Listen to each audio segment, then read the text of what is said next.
tal? ¿Cómo les va? Bienvenidos. Esto es Noticias de la Carne, con información suministrada por el Instituto de Promoción de la Carne Vacuna Argentina. Un instituto que viene en este 2013 principalmente realizando acciones que tienen que ver con los seminarios de capacitación y las jornadas a campo, que nosotros también se las vamos a mostrar aquí en este programa. Para comunicarse con los representantes del instituto, aquí figuran todos los datos de contacto que tienen que ver con el mail, con el teléfono, con la página web y con las redes sociales.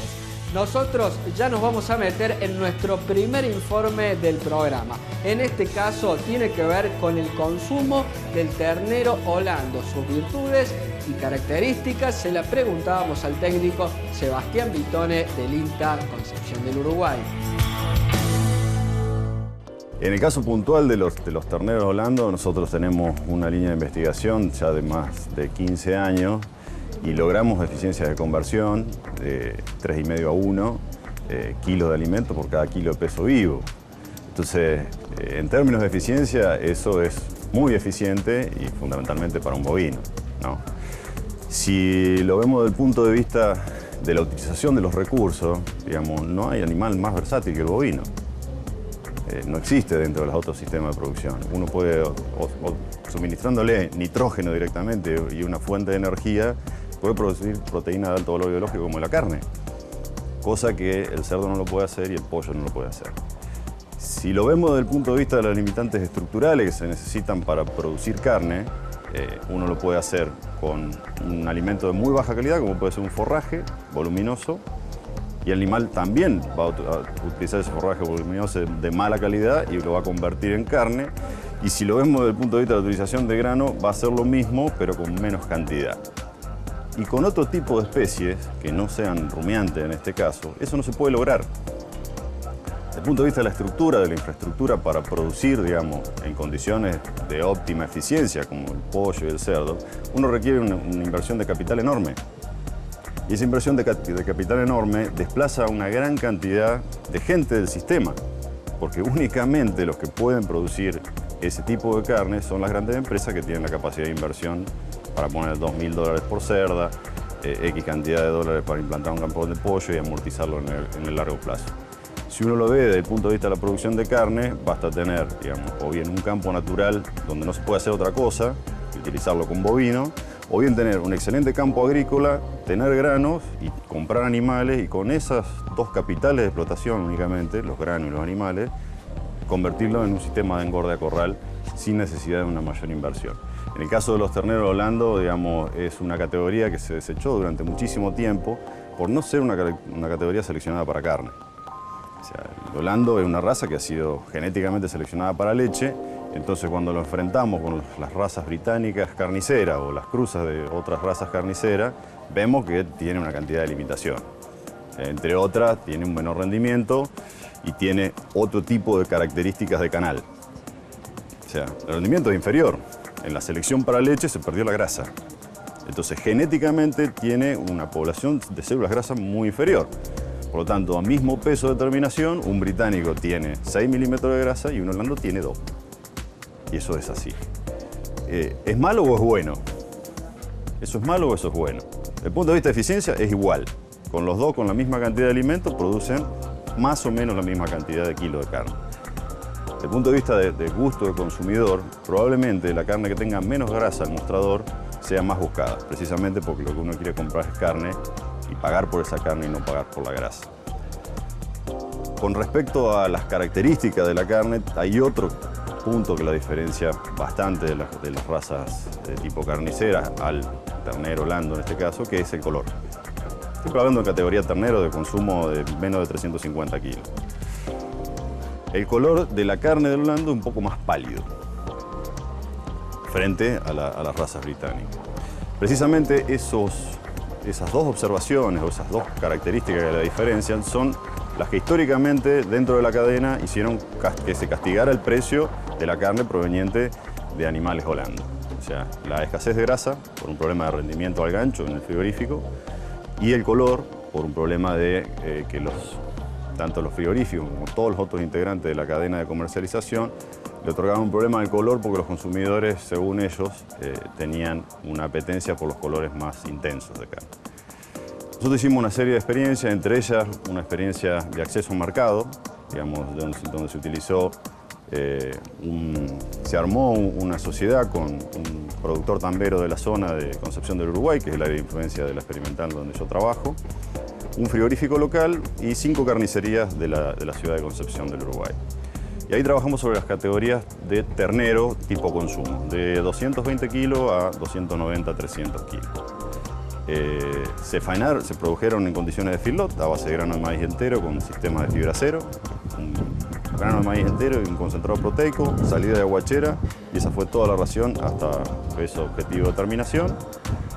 Una vez faenados los animales, fueron distribuidos en estas 5 carnicerías y luego se hizo una encuesta a los carniceros. Entre ellas se hicieron 2 preguntas que tenían que ver puntualmente con estas 2 características de la carne, o sea, la poca cantidad de grasa y la diferencia de color.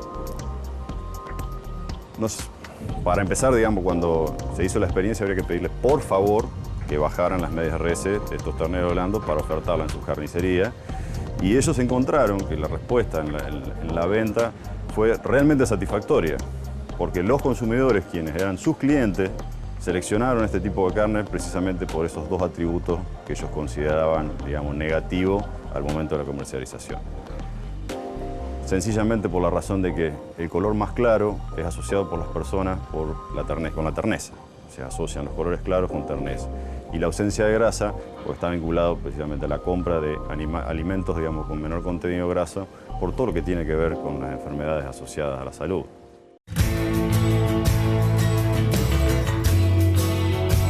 La FAO, Organización de las Naciones Unidas para la Agricultura y la Alimentación, asegura en su informe que el gran consumo de carne en 2020 pasará por China y Asia-Pacífico en un 56% y América Latina alcanzará el 18%, lo cual indica que dentro del continente asiático y en el cono sur habrá una gran incorporación de clases bajas a clase media y por ende un aumento de consumo. La incorporación de nuevos grupos al consumo ayudará muchísimo al mercado de carne. Por eso hay que mirar hacia el futuro, indicó a nuestro programa Jorge Torelli, consejero del IPCBA. Si bien es cierto que muchos productores no reciben por su hacienda los valores esperados, hoy pueden incorporar tecnologías de bajo costo para mejorar su producción, sostuvo en el inicio de su ponencia.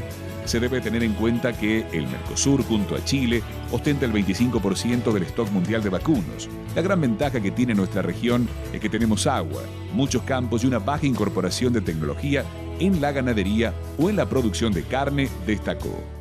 Nosotros hacemos en el IPCBA 2 tipos de estudios. Un estudio que está relacionado con el seguimiento de precios, seguimiento o monitoreo de precios.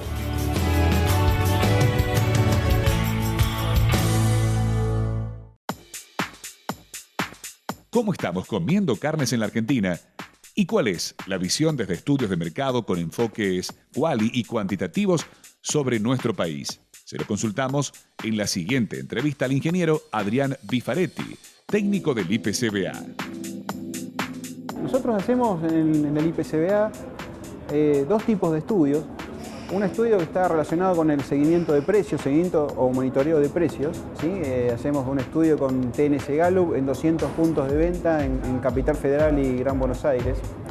Y por otro lado hacemos un monitor de consumo en donde vamos viendo desde las manifestaciones o de las expresiones de las amas de casa cómo es el efecto de consumo o el efecto de sustitución entre los distintos tipos de carne, ¿sí?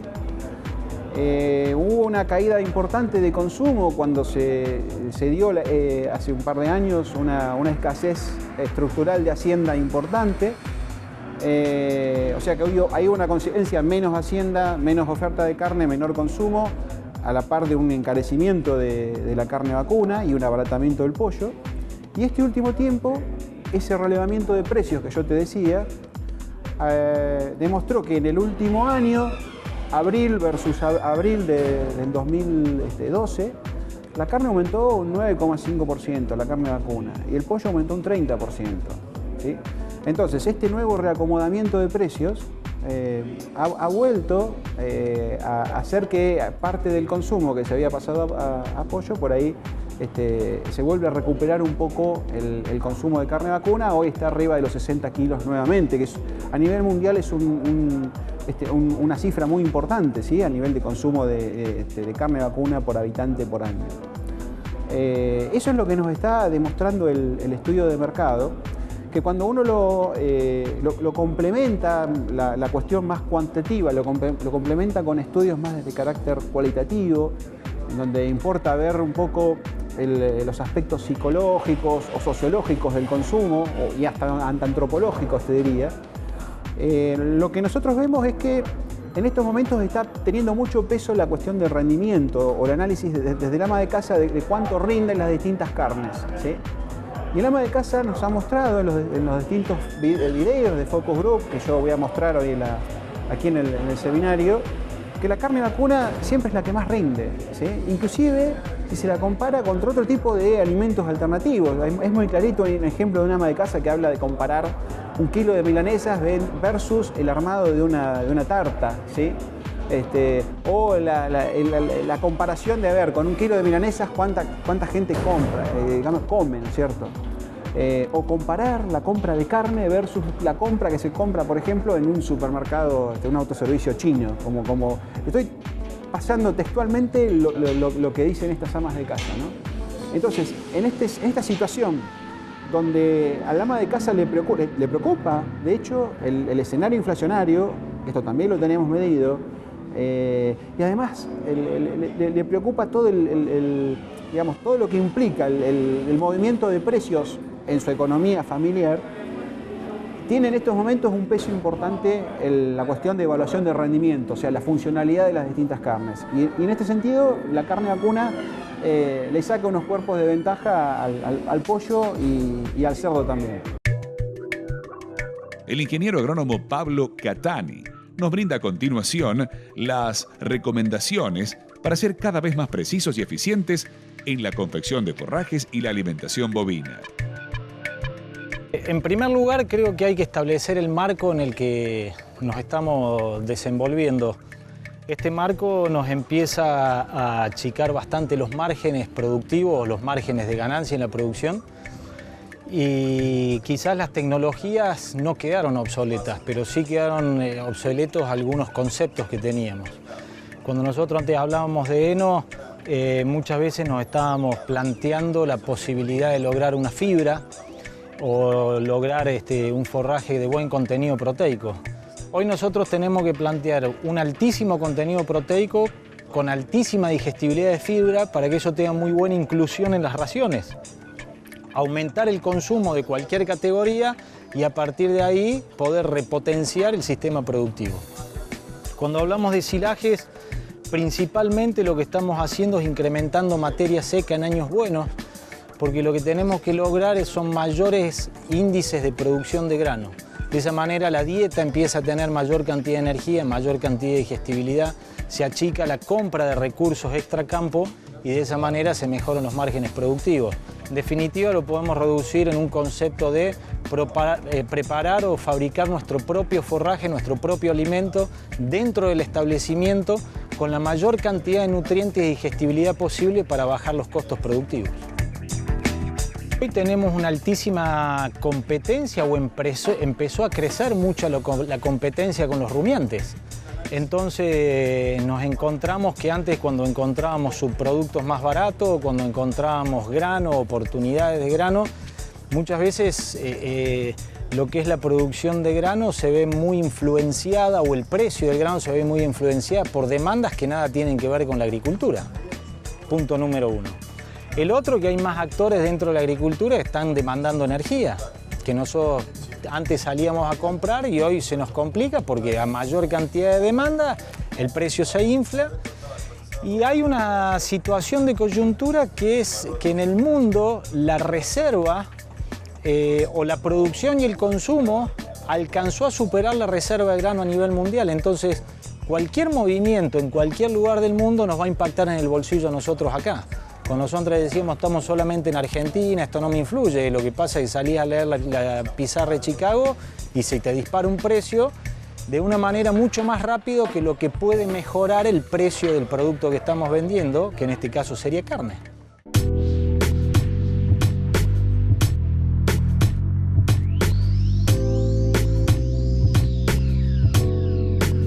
Toda una novedad que llamó la atención en la jornada de La Pampa, una burra en el rodeo de los toros.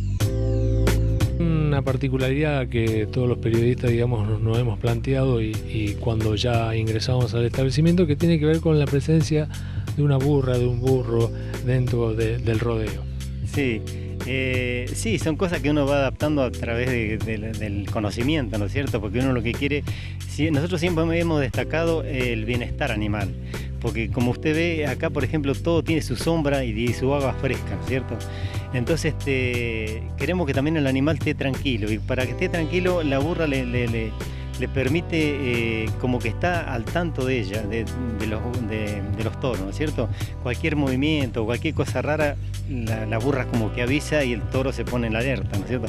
Pero le da mucha mansedumbre, ya está reconocido, ¿cierto? Y acá nosotros en cada lote de toro tenemos una burra.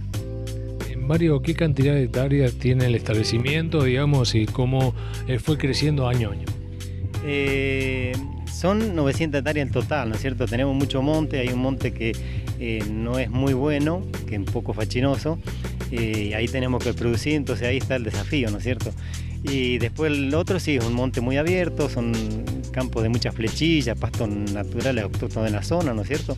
Y después, bueno, la limitante que tenemos es el suelo, que tiene mucha tosca, muy cerca a la tosca, tenemos bajos muy lindos, entonces hay que aprovecharlo hoy tenemos herramientas como el mijo perenne, como el pasto llorón, y entonces aprovechamos todos esos vallecitos como para hacer pastura de acuerdo al terreno.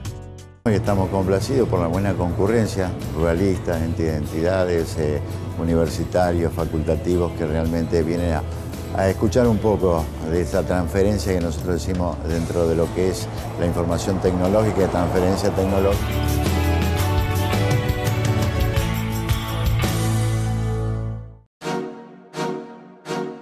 Los seminarios regionales del Instituto de Promoción de la Carne Vacuna Argentina regresaron al corazón ganadero de la provincia de Buenos Aires el pasado 29 de mayo con el lema Ganadería y Compromiso, diagnóstico y propuestas para el crecimiento sostenido de la cadena de la carne vacuna. En este caso, el encuentro se llevó a cabo en Tandil, con participación de especialistas y referentes de la cadena, quienes brindaron elementos para mejorar la producción de carne, presentaron análisis y perspectivas para el sector y difundieron estudios de mercado. El presidente del Instituto de Promoción de Carne Vacuna Argentina, Gonzalo Álvarez Maldonado, encargado de la apertura, afirmó que desde el disenso al consenso con el Estado se está trabajando en conjunto para lograr mercados externos para la carne argentina. Sí, es una deuda que tenía el Instituto con esta zona de influencia realmente ganadera, de cabañeros y de productividad de animales de cría. Y bueno, es por eso que estamos complacidos por la buena concurrencia, ruralistas, entidades, universitarios, facultativos que realmente vienen a escuchar un poco de esa transferencia que nosotros decimos dentro de lo que es la información tecnológica, transferencia tecnológica y la información de datos e información que el Instituto tiene a efecto que un productor pueda en tiempo y en forma acomodar sus números, su momento de venta, su momento de productividad y bueno, tomar las decisiones lo mejor posible para una mayor productividad de sus campos. La situación es muy complicada en todos los eslabones de la cadena, por eso mi presentación de hoy es fundamentalmente pensando en el mediano y largo plazo, que es donde nosotros avisoramos unas muy buenas expectativas, cumpliendo con el mercado interno y pudiendo tener saldos exportables que nos permitan acceder a mercados que son potencialmente muy importantes, como es el mercado de Asia-Pacífico y el mercado latinoamericano también, que son los, según la FAO, donde va a pasar el crecimiento mundial de la demanda de carnes de aquí al 2020, ¿no? Los grandes frigoríficos exportadores y se han reconvertido pensando ya en el consumo interno como un buen mercado, digamos, ¿no? Y que le permite estar presente siempre y tratar de sostener en etapas críticas como esta, en las cuales las exportaciones están un poco duras. Hoy por hoy, las restricciones a la exportación pasan fundamentalmente por un problema de precios. No tenemos precios en el mercado externo, a pesar de que son muy buenos, en promedios, digamos, ¿no? Pero no tenemos precios para poder colocar en todos los mercados que queremos llegar y paga mejor el consumo interno. Bien, esto es una cuestión que excede a mis conocimientos, pero fundamentalmente es una cuestión monetaria, bueno, que los gobiernos van cualquier tinte político van determinando políticas y la política actual es de este tipo cambiario, bueno, que nos tiene con poca competitividad en el mercado externo, digamos. Hay posibilidades con China, hay posibilidades con Europa, hay posibilidades, se abre bien con Corea ahora, si podemos entrar en el mercado. Hay una serie de oportunidades, pero no estamos condicionados en una ecuación de consumir el 93%, exportar el 7%, no tomar ninguna medida que favorezca la exportación, y eso condiciona una sobresaturación del mercado interno, porque ya Doña Rosa está al tope, y un sobrante de carne. Que bueno, esta es la pregunta que hacemos siempre, es decir, ¿cuál debería ser la mesa de los argentinos, a partir de lo cual se tendría que empezar a abrir la exportación? En la ecuación que estamos, todo aumento de producción va a consumo interno. Y eso autosatura el mercado y hace bajar los precios. No sube el precio de la carne en el mostrador, por motivo de la carne, no sube el gordo, no sube el ternero. Entonces el mercado se plancha. Esa es la situación, que de no pasar nada en la Argentina es lo que va a pasar este año. El desarrollo en este seminario fue justamente algunas recomendaciones, cómo potenciar los esquemas o los planteos que están sobre campos mixtos. Y los campos mixtos, la verdad que tienen una gran diversidad de recursos para producir, sobre todo en esquemas ganaderos, ya que tienen la posibilidad de integrar pasturas y con determinado tipo de cultivos agrícolas destinados al uso ganadero, como son puntualmente el caso del maíz. Por ser campos mixtos y por tener agricultura y ganadería integrada, los cultivos de maíz le podemos dar dos usos diferentes. Uno es la utilización como silaje de planta entera, con lo cual cumplen un rol fundamental ya sea para suplementaciones estratégicas como para un tipo de corral de recría que ahora vamos a desarrollar, y la posibilidad de generar grano, que podría ser grano seco o grano húmedo, sus dos variantes, como para utilizarlo también en alguna suplementación estratégica en otoño e invierno, o como un corral de terminación para poder cerrar el sistema y poder darle los kilos de engorde a los animales que previamente fueron recriados a pasto. En ese sentido, las recomendaciones que se puede decir es que fundamentalmente los esquemas que son netamente pastoriles y que no tienen una complementación con el uso de corrales, ya sea de recrío o de engorde, es muy difícil tener altas producciones de carne por hectárea y por año, porque es muy difícil cosechar todo el pasto que se produce. Evidentemente las pasturas tienen una estacionalidad muy marcada en la producción. Más del 50-60% de lo que se produce en una pastura se produce en 90 días, que es la primavera. Entonces es muy difícil poder cosechar todo ese pasto en forma directa. Indudablemente que por lo que vamos viendo y ya estando al final del cumplimiento de la cuota Hilton, la misma no va a ser cumplida, pero podemos avisorar de que la necesidad de la apertura del mercado de ganado y carne es fundamentalmente la exportación. No es la cuota Hilton, la cuota americana que tenemos también con la Comunidad Económica Europea a través de la resolución 481 de animales suplementados a grano, sino también el país asiático, donde venimos de promocionar con 8 empresas frigoríficas realmente lo que es la comercialización y la venta del producto cárnico argentino en el país asiático. Vemos y avisoramos que el mundo demanda de alimentos, el mundo demanda de carne argentina. Hay un cambio fundamentalmente en países asiáticos en lo que es la cultura alimentaria, que significa un mejor estándar de vida. Ese mejor estándar de vida significa mejor alimentación, y dentro de ello está la carne bovina, que es, como la carne premium, uno de los alimentos que está siendo demandado. Así que desde el punto de vista externo visualizo un buen futuro. Desde el punto de vista interno pregaremos desde las disidencias y a las coincidencias por política activa, y creo que ese es el camino de la ganadería, y estoy convencido que vamos a llegar en un futuro inmediato para el bienestar no solo de la ganadería, sino para el bienestar del país, porque vamos a traer las divisas que también el país necesita de las exportaciones de carne bovina. Bueno, nos estamos despidiendo. Esto ha sido Noticias de la Carne, con información suministrada por el Instituto de Promoción de la Carne Vacuna Argentina. Aquí los datos de contacto para que usted pueda comunicarse con los representantes del instituto, la página web, el mail, el teléfono, los datos de las redes sociales y así estar informado con lo que va sucediendo con la ganadería a nivel nacional e internacional. Con todos ustedes nos vamos a reencontrar dentro de 7 días con este micro denominado Noticias de la Carne, con información suministrada por el Instituto de Promoción de la Carne Vacuna Argentina. Que tengan ustedes una excelente semana.